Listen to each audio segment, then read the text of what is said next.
1956 Isaac Asimov என்ற அமெரிக்க எழுத்தாளர் ஒரு சிறுகதை எழுதினார். அவரே சொன்னார், இது நான் எழுதிய சிறந்த கதை என்று. கதை இதுதான். எதிர்காலத்தில் மனிதர்கள் ஒரு மிகப்பெரிய கணினியை உருவாக்குகிறார்கள். அதன் பெயர் மல்டிவாக். அந்த கணினியிடம் ஒரு கேள்வி கேட்கிறார்கள். பிரபஞ்சம் ஒரு நாள் அழியும், அதை தடுக்க முடியுமா? கணினி பதில் சொல்கிறது, போதுமான தகவல் இல்லை. 100 வருடம் கழிகிறது, அதே கேள்வி, போதுமான தகவல் இல்லை. 1000 வருடம் கழிகிறது, அதே கேள்வி, போதுமான தகவல் இல்லை. கோடிக்கணக்கான வருடங்கள் கடக்கின்றன. மனிதர்கள் நட்சத்திரங்களுக்கு பரவுகிறார்கள். விண்மீன் திரள்களை ஆளுகிறார்கள். கணினி பெரிதாகிறது. பிரபஞ்சம் முழுவதும் பரவுகிறது. ஒவ்வொரு தலைமுறையும் அதே கேள்வியை கேட்கிறது. பிரபஞ்சத்தின் அழிவை தடுக்க முடியுமா? ஒவ்வொரு முறையும் அதே பதில், போதுமான தகவல் இல்லை. பில்லியன் கணக்கான வருடங்களுக்குப் பிறகு நட்சத்திரங்கள் ஒவ்வொன்றாக அணைகின்றன. விண்மீன் திரள்கள் இருளடைகின்றன. பிரபஞ்சம் குளிர்ந்து போகிறது. மனிதர்களின் உடல்கள் அழிந்துவிட்டன. ஆனால் உணர்வு மட்டும் கணினியுடன் இணைந்து இருக்கிறது. இப்போது கணினியும் மனித உணர்வும் ஒன்றாகிவிட்டன. கடைசியாக எல்லாமே அழிந்துவிட்டது. பொருள் இல்லை, ஆற்றல் இல்லை, வெளி இல்லை, நேரம் இல்லை, ஒன்றுமே இல்லை. கணினி மட்டும் இருக்கிறது. எல்லா அறிவும், எல்லா நினைவும், எல்லா உணர்வும் ஒரே ஒரு புள்ளியில் இருக்கிறது. அப்போது கணினிக்கு பதில் கிடைக்கிறது. ஆனால் சொல்ல யாருமில்லை. அதனால் கணினி என்ன செய்கிறது தெரியுமா? சொல்லாமல் காட்டுகிறது. ஒளி உண்டாகட்டும் என்கிறது. புதிய பிரபஞ்சம் பிறக்கிறது. வணக்கம், குவாண்டம் சித்தர். 8வது பரிமாணத்தில் ஒரு கடல் பார்த்தோம். கோடி அலைகள் இருந்தாலும் எல்லாம் ஒரே கடல்தான். எல்லாம் ஒன்று. 9வது பரிமாணத்தில் ஒரு தீப்பந்தம் பார்த்தோம். தீப்பந்தம் அணைகிறது, ஆனால் நெருப்பு அணையாது. உணர்வுக்கு முடிவே இல்லை. இப்போது ஒரு விதையை நினையுங்கள்.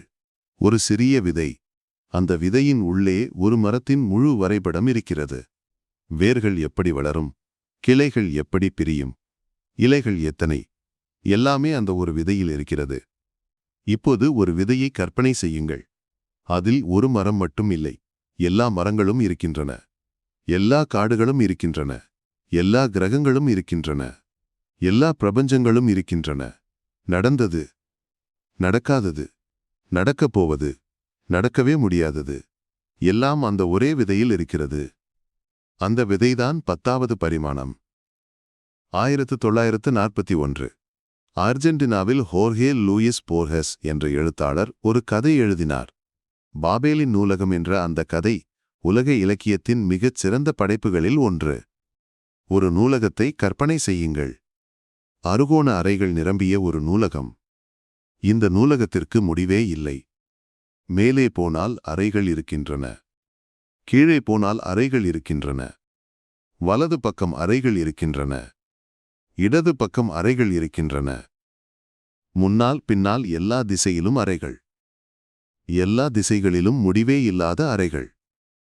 ஒவ்வொரு அறையிலும் புத்தகங்கள் இருக்கின்றன. ஒவ்வொரு புத்தகமும் 410 பக்கங்கள். இந்த நூலகத்தின் அதிசயம் என்னவென்றால், எல்லா எழுத்து கலவைகளும் இங்கே இருக்கின்றன. அதாவது எழுதப்படக்கூடிய ஒவ்வொரு புத்தகமும் ஏற்கனவே இங்கே இருக்கிறது. உங்கள் வாழ்க்கை வரலாறு இங்கே இருக்கிறது. நீங்கள் நாளை என்ன செய்வீர்கள் என்று எழுதிய புத்தகம் இருக்கிறது. ஒவ்வொரு நோய்க்கும் மருந்து எழுதிய புத்தகம் இருக்கிறது. இன்னும் கண்டுபிடிக்காத அறிவியல் கண்டுபிடிப்புகள் எல்லாம் இங்கே ஒரு புத்தகத்தில் இருக்கின்றன. ஆனால் ஒரு பிரச்சனை இருக்கிறது. பெரும்பாலான புத்தகங்கள் அர்த்தமற்ற குழப்பமான எழுத்துகள் மட்டுமே. ஒரு அர்த்தமுள்ள புத்தகத்தை கண்டுபிடிக்க கோடிக்கணக்கான அர்த்தமற்ற புத்தகங்களை தாண்ட வேண்டும். நூலகர்கள் பைத்தியமாகிறார்கள். உண்மையான புத்தகத்தை தேடி தேடி இறக்கிறார்கள். இந்த நூலகம்தான் 10வது பரிமாணம்.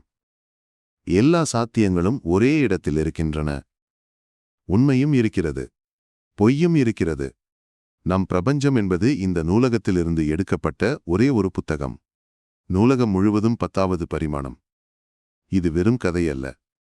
விஞ்ஞானமும் இதையே சொல்கிறது. ஸ்ட்ரிங் தியரி என்ற இயற்பியல் கோட்பாடு சொல்கிறது. பிரபஞ்சத்திற்கு சரியாக 10 பரிமாணங்கள் இருக்கின்றன என்று. 9 இடம் 1 காலம். நமக்கு 3 பரிமாணங்கள் தெரிகின்றன. நீளம், அகலம், உயரம். 4வது காலம். மீதி 6 பரிமாணங்கள் எங்கே இருக்கின்றன? மிக மிக சிறிய அளவில் சுருண்டு இருக்கின்றன. நம் கண்ணுக்குத் தெரியாத அளவு சிறியவை. 10 மேல் 35 அடுக்கு வைத்தால் வரும் எண்ணில் ஒரு பகுதி. அவ்வளவு சிறியவை. இந்த சுருண்ட பரிமாணங்களின் வடிவத்திற்கு கலாபி யாவ் என்று பெயர். நம் பிரபஞ்சத்தில் இருக்கும் ஒவ்வொரு புள்ளியிலும் இந்த சுருண்ட வடிவம் இருக்கிறது.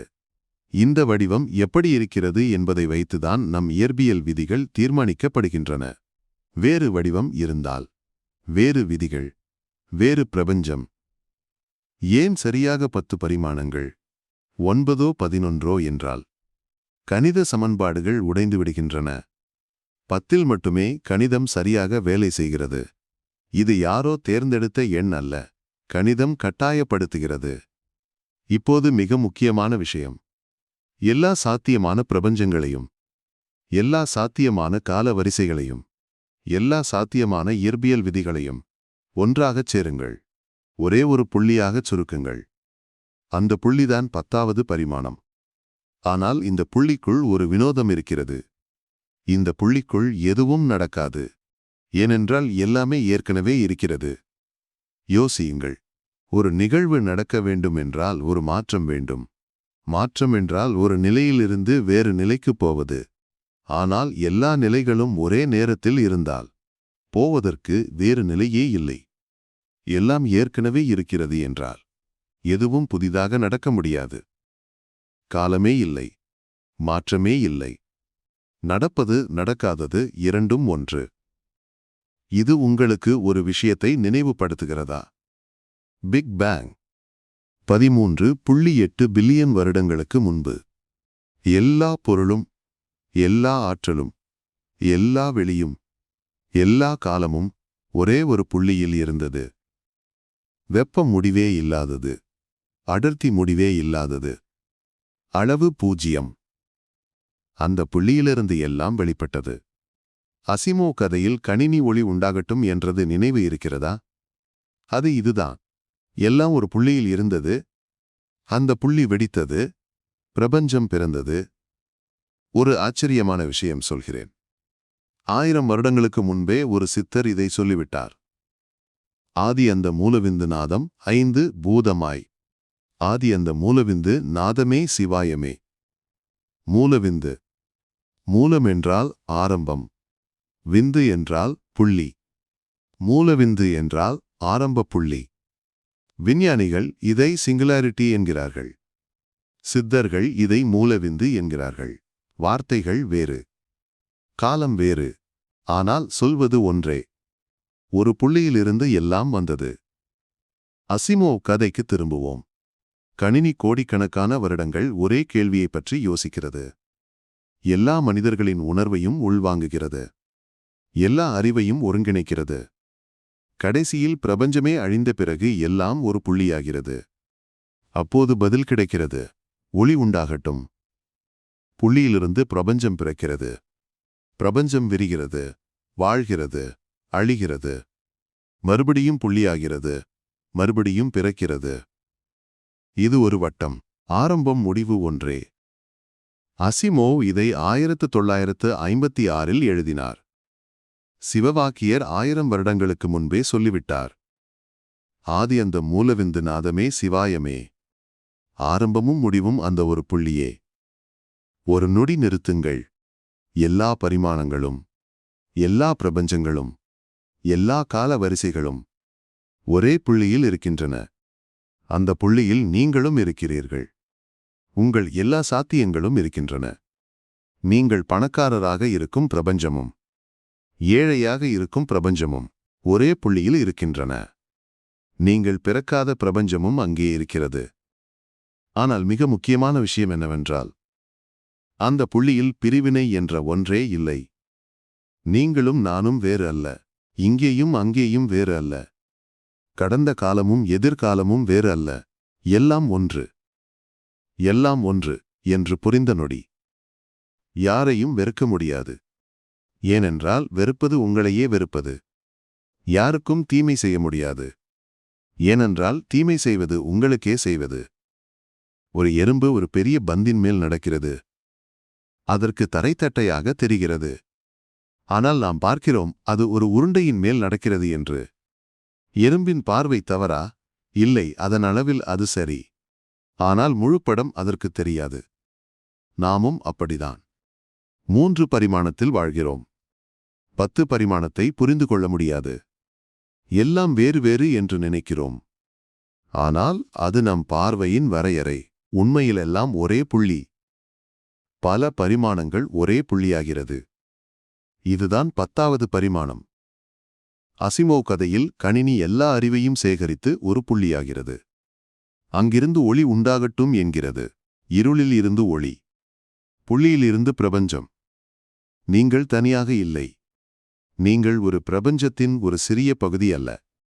நீங்கள் அந்த புள்ளி. எல்லாம் உங்களுக்குள் இருக்கிறது. ஏனென்றால் எல்லாமே ஒன்றுதான்.